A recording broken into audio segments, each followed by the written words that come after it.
नमस्कार दोस्तों, मैं शेखर जैन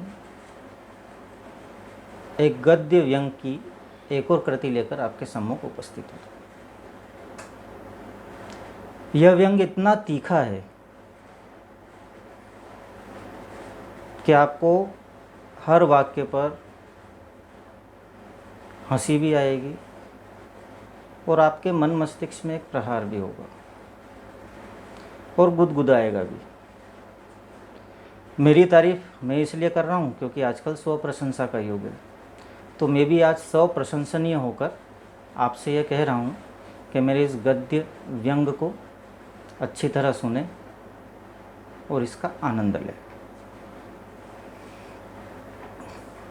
तो दोस्तों, लॉकडाउन में एक बात तो हुई कि नए नए व्यंजनों का आविष्कार बहुत हुआ। जमकर यूट्यूब पर रेसिपी आई और हर दिन हमारी श्रीमती जी ने बनाई। कभी हमारी जुबान को भाई और कभी नहीं भाते हुए भी श्रीमती जी की लाल आंखों के क्रोध ने उस अवांछनीय वस्तु को हमारी नियंत्रण रेखा के अंदर धकेलते हुए हमें खिलवाई। बाद में चाहे हमारे अंदर का हाल कश्मीर की जनता से भी बदतर हो गया, फिर भी हम मुस्कुराए।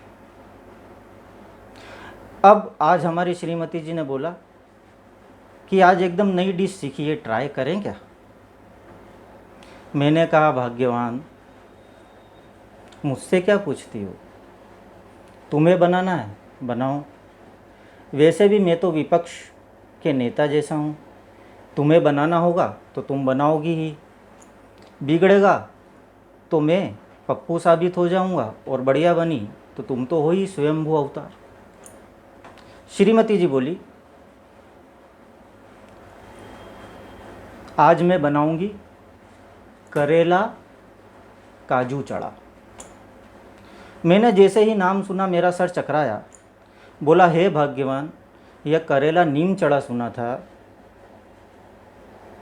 करेला काजू चढ़ा कौन सा नया बवाल है?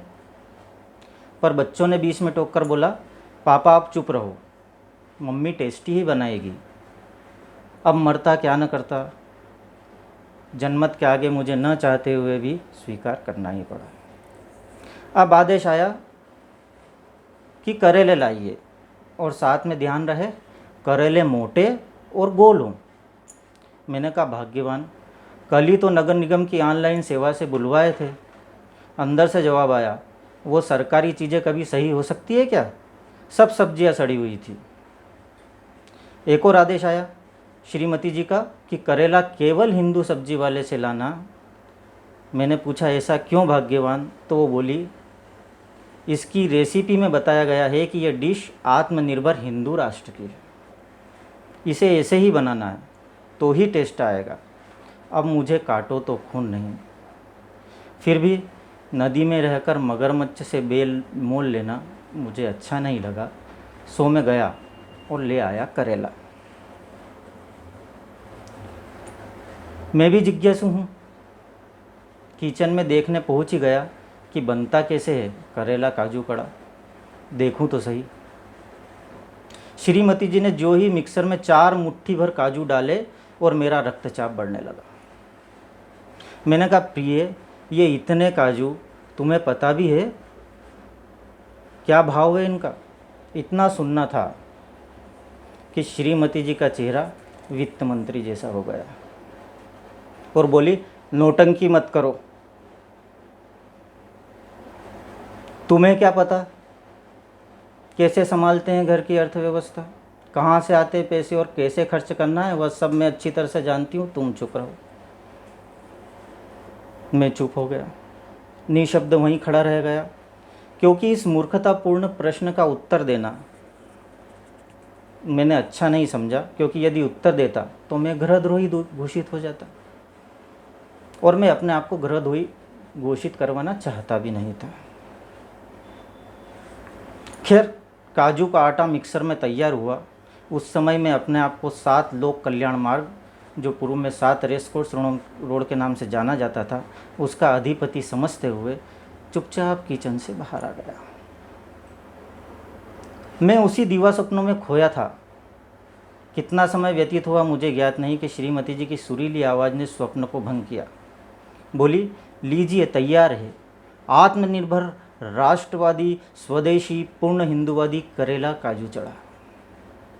मैंने आंखें मसली, तंद्रा तोड़ी और अपने पुत्र से कहा, बेटा समाचार लगाओ, आराम से टीवी देखते देखते इस महंगे डिश का आनंद हम सब साथ लेंगे।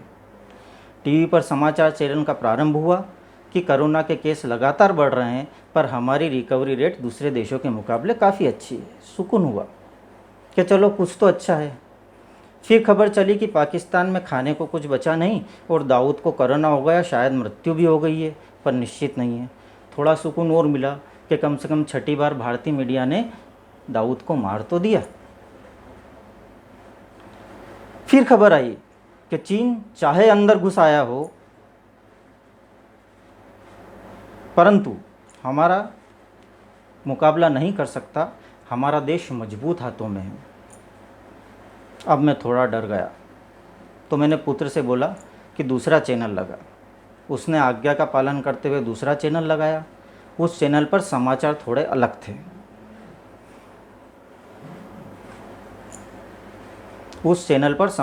अलग थे। कि किसी प्रदेश में चुनाव प्रचार की वर्चुअल रैली को गृह मंत्री संबोधित कर रहे हैं।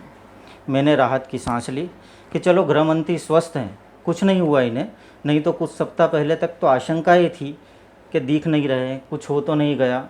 मन प्रसन्न हुआ और मेरा ध्यान अब नई डिश करेला काजू चढ़ा पर गया। पर यह क्या, यह तो पूरा गोल मटोल बिल्कुल एक्सप्रेशनलेस काजू के आटे से लिपटा हुआ मोटा थुलथुला, उसके अंदर से इमली की चटनी आत्मनिर्भर तरीके से बाहर आ रही थी। फिर भी भारी मन से उठाया, मुंह में ले ही रहा था कि सामने गृह मंत्री टीवी पर संबोधित करते नजर आए। मैं कभी उनको देखता रहा, कभी करेला काजू चढ़ा को देखता रहा, पर दोनों में मुझे कोई अंतर नहीं दिखा। अब मैं थोड़े तीखे स्वर में श्रीमती जी से बोला कि यह वाहियात डिश कहाँ से सीखी। चूँकि मेरी वाणी में अब आक्रोश था तो घर की सरकार सीधे से सत्य बोली कि मैंने तो रिपब्लिकन चैनल पर अर्नब गोस्वामी से सीखी है ये रेसिपी। मैं चुप रह गया और करेला काजू चढ़ा वहीं पड़ा रह गया। जय हिंद दोस्तों।